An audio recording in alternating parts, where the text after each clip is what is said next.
नमस्कार, news for nation देख रहे हैं। मैं हूं आपके साथ वंदना। हमारे साथ बात करने के लिए हैं राजद प्रवक्ता मृत्युंजय तिवारी और इनसे सवाल है, आपने कहा था कि 24 में से 20 सीट राजद को आएगी। आखिरकार कहां कमियां रही जो राजद को बहुत कम सीटों पर नहीं, देखिए, लाख प्रशासनिक धांधली, सत्ता तंत्र का दुरुपयोग के बावजूद राष्ट्रीय जनता दल ने उम्मीदों के अनुसार सीट तो नहीं लाई, लेकिन ये जो 6 सीटों पर जीत हुई है, ये हमारे लिए ऊर्जा और उत्साह का संचार करने के लिए काफ़ी है। क्योंकि आप देख रहे हैं कि जो सत्ताधारी दल है, जो सीटिंग सीट उन लोगों को गंवानी पड़ी और कई सीटों पर तो सत्ताधारी दल के लोग हमसे मुकाबले में भी नहीं टिके, 3 नंबर, 5 नंबर, 4 नंबर पर चले गए। और हमारी 2 सीट पर, एक में 20 वोट से, एक में 7 वोट से हार हो गई।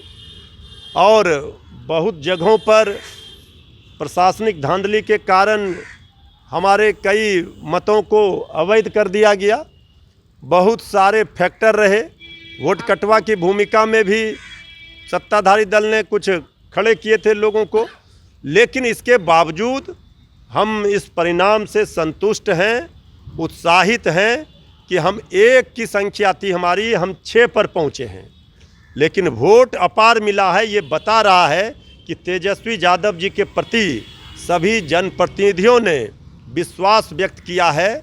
और इस चुनाव के परिणाम नतीजों ने बहुत बड़ा सबक सिखाया है सत्ताधारी गठबंधन को कि आप रेस से बाहर हो गए। मृत्युंजय जी, एक मेरा सवाल है, क्या लगता है कि कहीं ना कहीं कांग्रेस भी आपके उम्मीदवारों को नुकसान पहुंचाया है और सीट आप अधिक जीते? देखिए, कहीं कोई सवाल नहीं उठता है।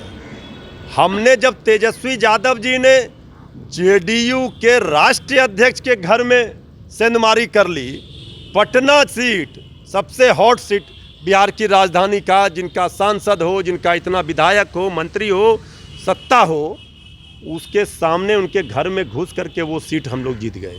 ये तेजस्वी यादव जी के प्रति ये दिखा रहा है, जो A to Z की बात कर रहे हैं, वो समीकरण ही एनडीए का बिगाड़ कर रख दिया तेजस्वी यादव जी ने, ध्वस्त कर दिया पूरा। एक तरफ अगर देखा जाए तो जदयू हर तरफ से जो है वो शिकस्त नजर आ रही है, दबकी हुई नजर।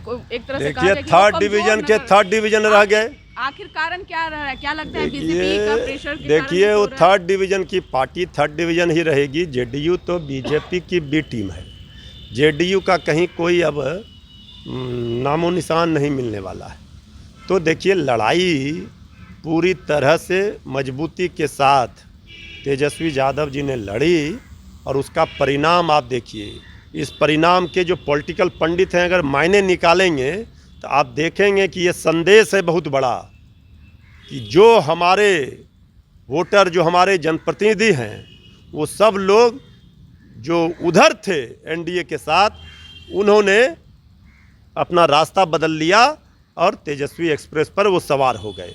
तो जब बीजेपी का वोटर, एनडीए का वोटर ही तेजस्वी एक्सप्रेस पर सवार हो गया, तो बिहार की राजनीति की दशा और दिशा बदल गई। तो कांग्रेस को एक भी सीट देने के लिए तैयार नहीं थे। कांग्रेस जो है 16 सीटों पर चुनाव लड़ी। हालांकि भले एक ही सीट आए, लेकिन परफॉर्मेंस तो कांग्रेस की भी अच्छी। देखिए, भला बताइए, कांग्रेस को 24 सीटों पर उम्मीदवार तक नहीं मिले।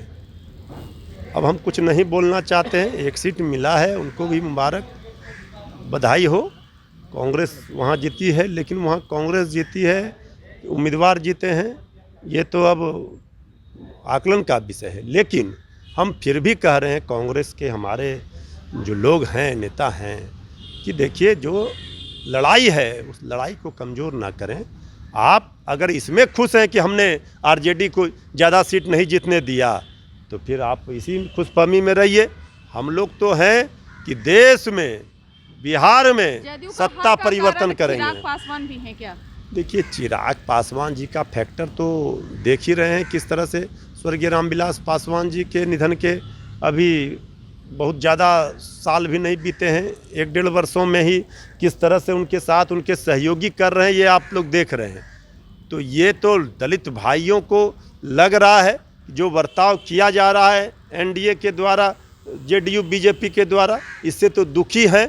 उस लड़ाई को लड़ने के लिए दलितों, वंचितों, शोषितों, पीड़ितों, अकलितों सभी लोगों की लड़ाई लड़ने के लिए तेजस्वी यादव जी तैयार हैं। और बिहार की सभी जनता, सभी जाति, सभी धर्म से उठ करके पढ़ाई, कमाई, दवाई, सिंचाई, सुनवाई, कार्रवाई की लड़ाई के लिए तैयार हैं।